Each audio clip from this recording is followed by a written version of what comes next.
Exposing the Gambling Epidemic by Coffeezilla. Let's get it. Sounds super ethnic. Gambling has changed. It used to be you'd lose your money on slots in Vegas.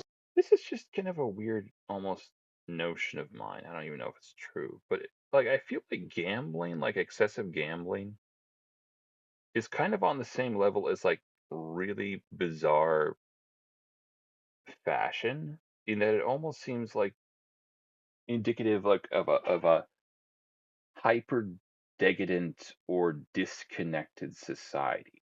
It's what people do when they have nothing better to do, kind of. Right? It's what people do when they have nothing else to do and they start getting themselves in trouble. Right? It is, yeah, I don't know. That's what I reckon. Gambling has changed. It used to be you'd lose your money on slots in Vegas, but today, not only can you do that, you can also bet on your favorite sports team, on the opening coin toss, on this individual pitch, or on all three in a parlay. You can do it from your phone, your tablet, your Apple Watch. You don't just have to gamble on sports, you can gamble on esports, on video game items, on slots with those items. You can do it in Roblox, or on regular stocks, on meme stocks, gamble with calls, gamble on earning calls, gamble on calls with earning calls. You can gamble on political events, world events. You can bet if Zelensky's going to wear a suit before July, if Jerome Powell's going to say inflation 50 or 60 times in September. And you don't just have to gamble on that. You can gamble on crypto coins, Trump coin, Dogecoin, Fartcoin. Does Zelensky ever wear suits? I can't remember ever actually seeing him do so. Just kind of strange for a president. At least he's unique in that regard. You can gamble on the champion of Fartcoin coin, and you can gamble on any of the posts the champion of Fartcoin has ever made on whether they will become popular or not. Yes, I don't really know much about Zelensky. Maybe he does. And maybe he's unique in many regards. I don't know. And if none of that's your cup of tea, you can also just gamble directly within your banking app on a game of roulette, like a gentleman. And don't even get me started on the ads. Turn on sports, esports, podcasts. Not even my favorite political show is safe. Shout out to Prize Picks, the best app to fire on sports in the game. You will be bombarded with gambling ads by every famous person you've ever heard of. DraftKings. DraftKings Sportsbook. DraftKings Sportsbook. Uh-oh. How did we get here? Like, there's a part of me that like, I tend to agree with Coffeezilla. This is a bad thing. And it sounds kind of puritanical, like where you're just being a stick in the mud for people, but it's a stupid way to spend your money. Like in my mind, most of the time, it's a stupid, useless way of spending your money. There are lotteries in theory that actually support support causes and what like that. Most of this stuff does not. Like, it actively is just a stupid waste of your money where you're risking something. And given enough time, you will never get it back as much as you put in, pretty much. Right? And yes, you get really, really stupidly lucky, which you almost certainly won't. Like, man, no. It's like, idiot tax. Idiot tax. That sounds super old, but it's the idiot tax. And is it a good thing that we're turning every spare moment of our lives into a game of chance? No! I'm betting no.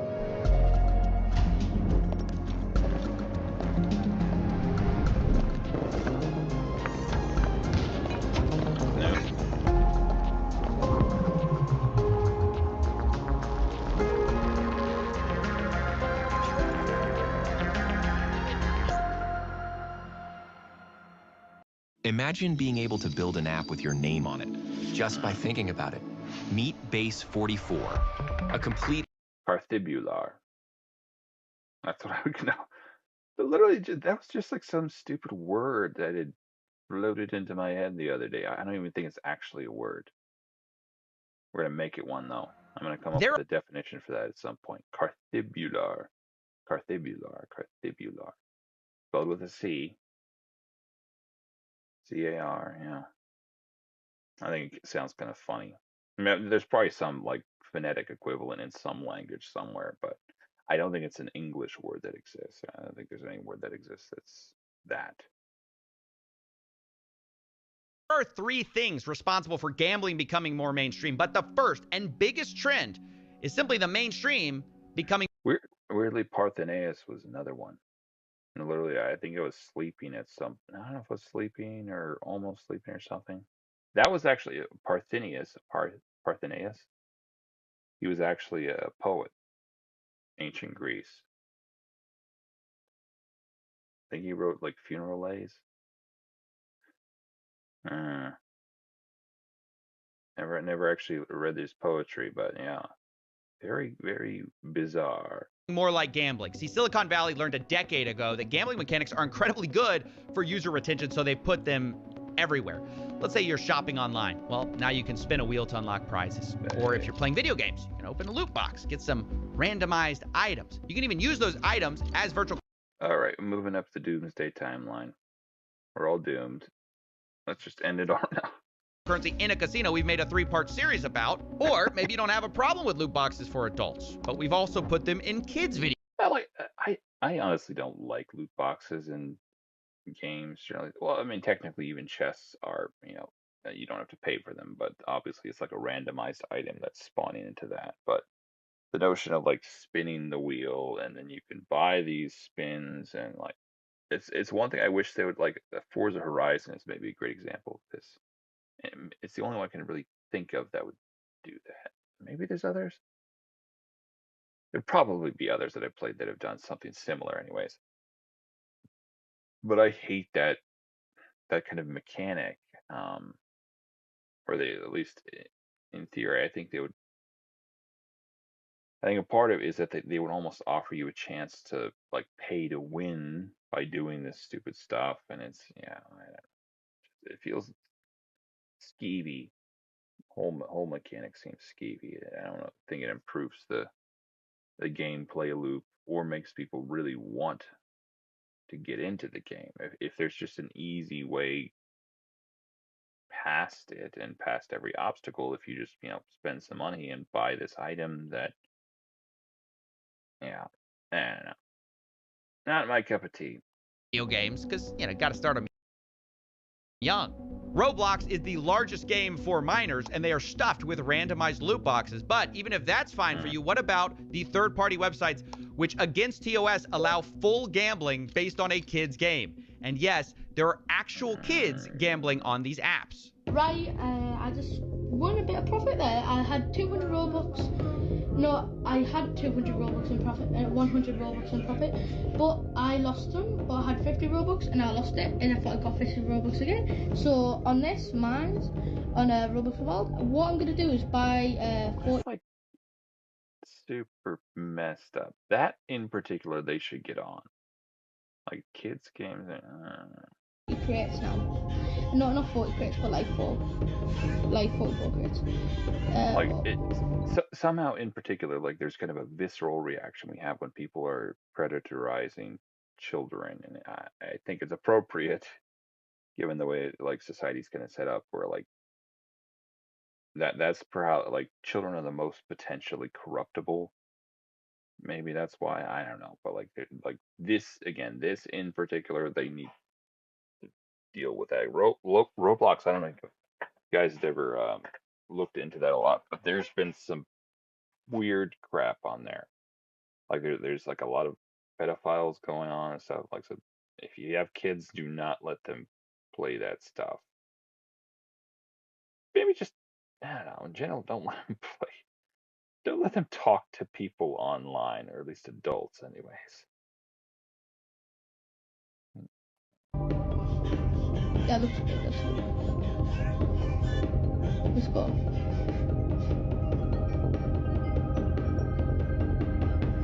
Let's go. We're in profit. Let's go. It is absolutely disgusting to see that. And look, I spoke to an insider. You're not wrong.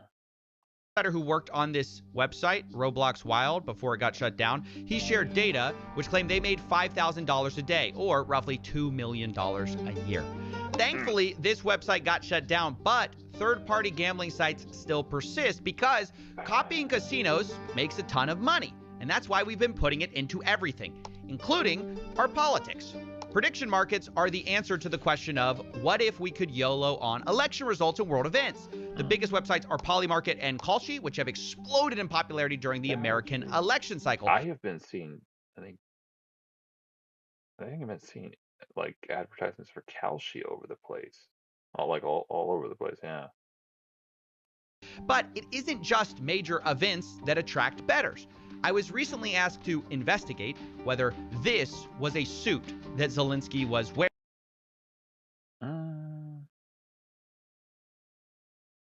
Maybe more of a sports coat, in my professional opinion. Like the cuffs and the bottom don't. I don't know if they. No. Ask a professional. Why?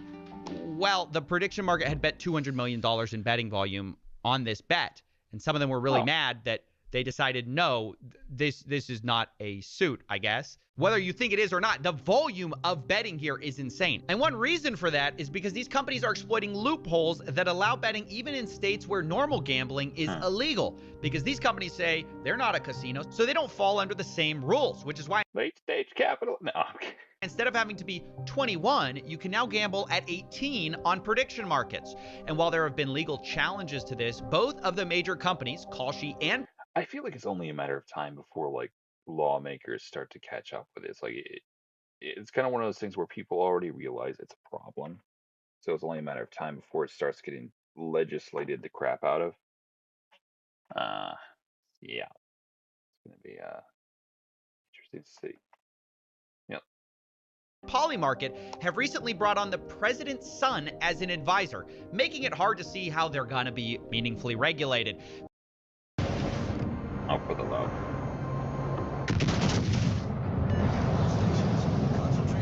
Sorry, just double checking to make sure the audio Meanwhile, all the major betting apps are busy launching their own prediction market copycats to get around the same weak rule. For the record, that was kind of a cool game, if I remember. Well, I didn't even play that one, but I'm just like looking at the gameplay footage there.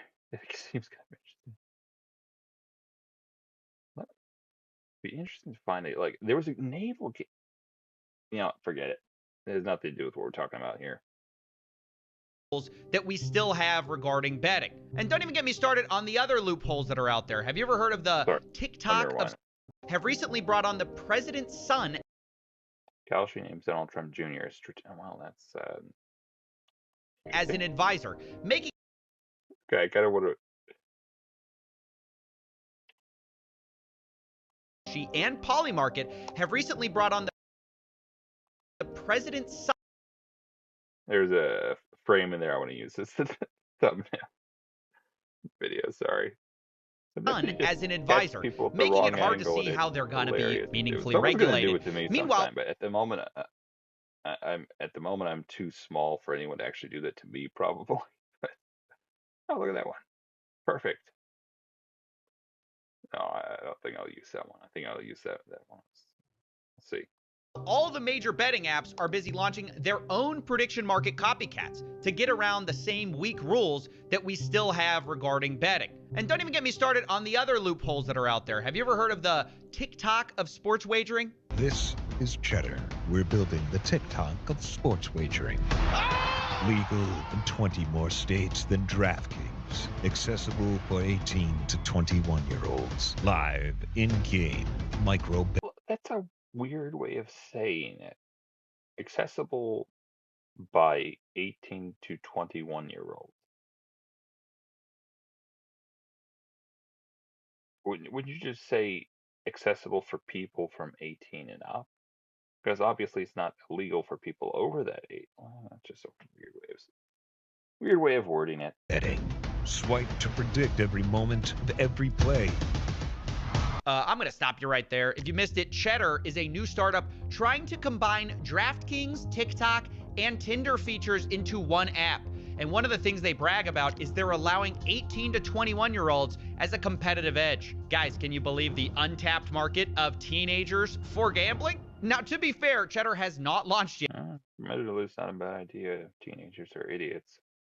Well, mostly until they solidify some of their characteristics, they tend to be pretty idiotic. But this is obviously the future we're heading towards, turning everything into a maximally addictive gambling product. It's sports wagering with the pace of a slot machine. Yeah, Isn't that the most dystopian thing you've ever heard? We're trying to turn sports betting into slot machines. I mean, the funny thing is this whole product is built around yet another loophole called a sweepstakes casino, and that's how they get around the 21-year-old age requirement. Here's how it basically works. Sweepstakes casinos claim that you don't actually need to purchase anything to play, so it's kind of not gambling. In fact, you can get free coins to access their games, but they also have a second currency which you can buy. Well, not buy, you get it for free when you buy the worthless coins. For example, their website says if you buy 100 cheddar coins, you get 5 bonus cheddar cash. And that's usually what you can gamble with and redeem for real money. This is actually how Stake US. It's a clever workaround, but man, that is some nasty stuff. Works. If you didn't know, Stake International is one of the world's largest casinos, but they aren't allowed here in the United States. So they have an American arm, which is a sweepstakes Based America. casino, which has gold coins and stake cash. One Redditor explains how the loophole really works. Quote, one stake cash is 1 USD. They only use gold coins because they need to say that you aren't gambling with real money to stay open in the US. Except, of course, you are actually gambling with real money. They just have a virtual currency workaround, which basically everyone has figured out. Some casinos are just kind of more honest about it than others. Cheddar's basically saying the quiet part out loud. They're going after 18 to 21-year-olds with TikTok, Tinder, sports betting at the pace of slots. And by the way, people are at least they're honest. There's that. betting on their success. They're actually in a cohort of startups invested in Still grooming people, but at least they're honest about it. by a Silicon Valley investment Sorry, firm. that sounded wrong. Allegedly, we'll say allegedly just to protect my thing. Yeah, that they're kind of getting them young, as one might say. Called A16Z. But if you think that's a bad idea, now let's talk about banks and gambling. I recently made a video on Yada, which was a fintech, which is a complicated story. We've done a ton of work on here and here, but I have to look that up. Fintech. basically, the original pitch was a no-lose lottery, which gamified savings. Lots of YouTubers worked with them, and they acted like a bank, at least at first, until they switched their new business model to be about allowing you to gamble inside the app and lose money, essentially becoming a casino within what is essentially a bank account. Now, I should actually note that Like, it feels like anyone who would want a savings account, like, how does that even work as a business model? I don't know. Yada recently shut down the banking side and have fully focused on the sweepstakes casino part. I guess it's a more profitable business, but it's a sign of the times that everyone is moving their app more towards gambling, and finance is going the same way. On August 19, 2025, the investing app Robinhood announced they are bringing sports betting prediction markets to their app. In the announcement, the vice president of Robinhood claimed sports betting was a, quote, no-brainer, as we aim to make Robinhood a one-stop shop for all your investing and trading needs. AKA, we noticed people were You can make money and lose money simultaneously. leaving to other apps. We don't like that. We'd like you to never leave our app. And ironically, the very next day, FanDuel, a sports betting app, announced they were bringing stock market betting Sounds weirdly sinister. Welcome to Robinhood. You're never leaving. to their customers. But I will ask you about what some call the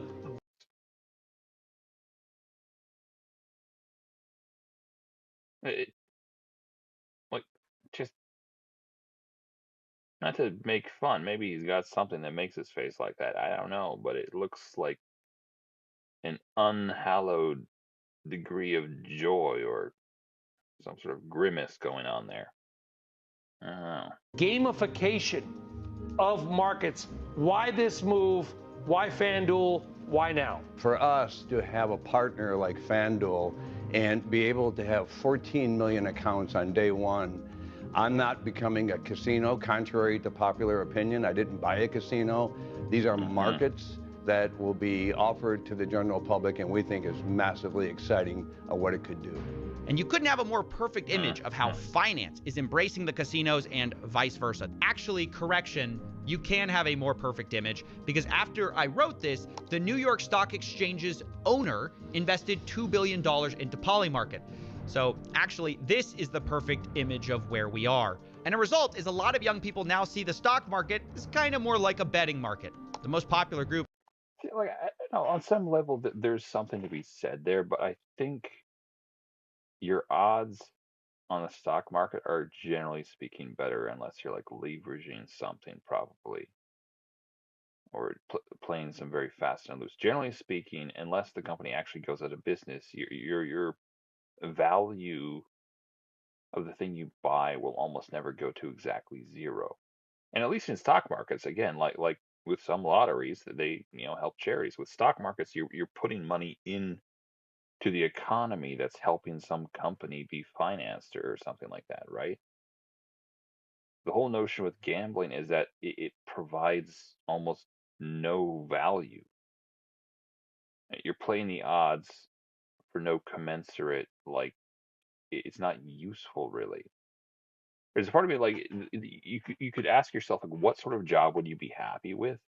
And if you could get a job that would make you a ton of money but was completely useless, like defending some pervert, like as a lawyer, like would you still take it? Would you still want to take it? It's like in my mind, kind of gambling is the same thing. Even if you're really good at poker or something like that, like really, why?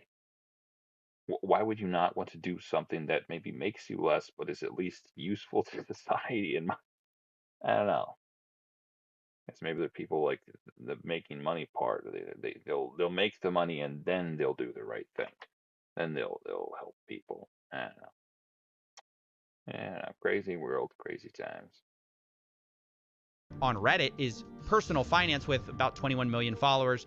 In second place, Wall Street Bets, where gambling on the stock market is embraced and celebrated. It grew the most during the meme stock craze of 2020, which shifted how some people thought about investing. Instead of being driven by earnings, prices, or fundamentals, people gambled on memes, attention, and vibes. People are chasing bigger returns and taking on bigger risks to do so.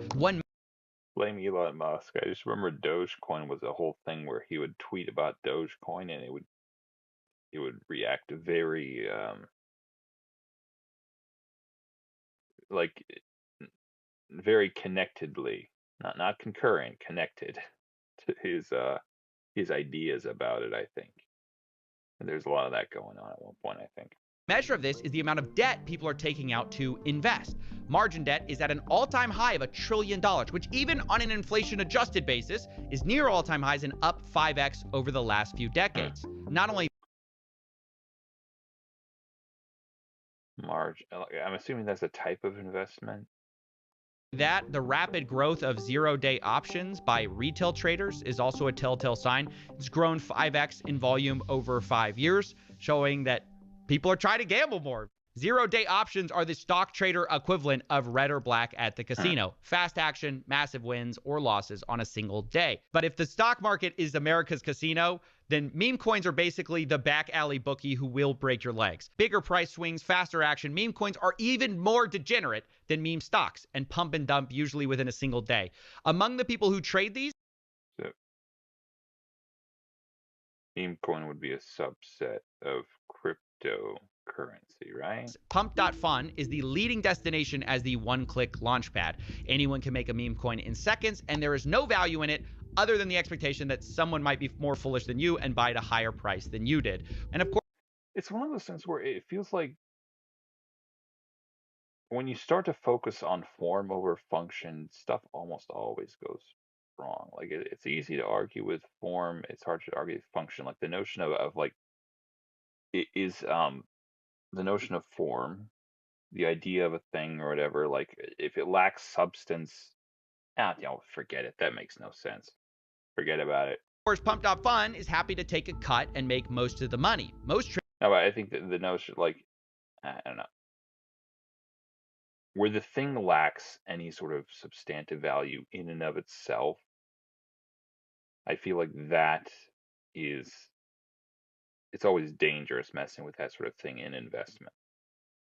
traders will lose, but now you can also get a cut if you're a content creator who pushes one of these coins. We've seen the same thing from launchpads like Meteora. They allow creators to have a split of some of the trading fees, and it kind of democratizes the grift. Now, anyone can farm their followers and fans. That guy's a jackass. Jack Doherty, you ever see that? It's a kid who walks around pissing people off and then has his security guard protect him. I think he did get clipped recently. Like, it's not like clipped in the sense of a video, although that also did happen. But I think someone actually literally blew past the guard and clocked him, which was it was kind of glorious to see. Obviously, you don't want to see him like killed or something, but man, YouTubers are insufferable sometimes. For money. You don't have to Or be streamers, streamers perhaps would be a better term. Streamers in particular, like IRL streamers, can be particularly sophisticated, and that's actually how Trump made millions of dollars in fees with Trump meme coin without ever selling. He just farmed the fees. And to be clear, this money doesn't magically appear. It's being siphoned away from regular people who mostly lose.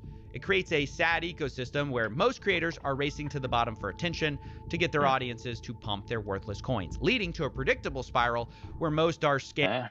Either way, the people who are doing it get paid. And the suckers at the bottom are the ones who are paying. Anyways, go check that out if you want. Exposing the Gambling Epidemic by Coffeezilla.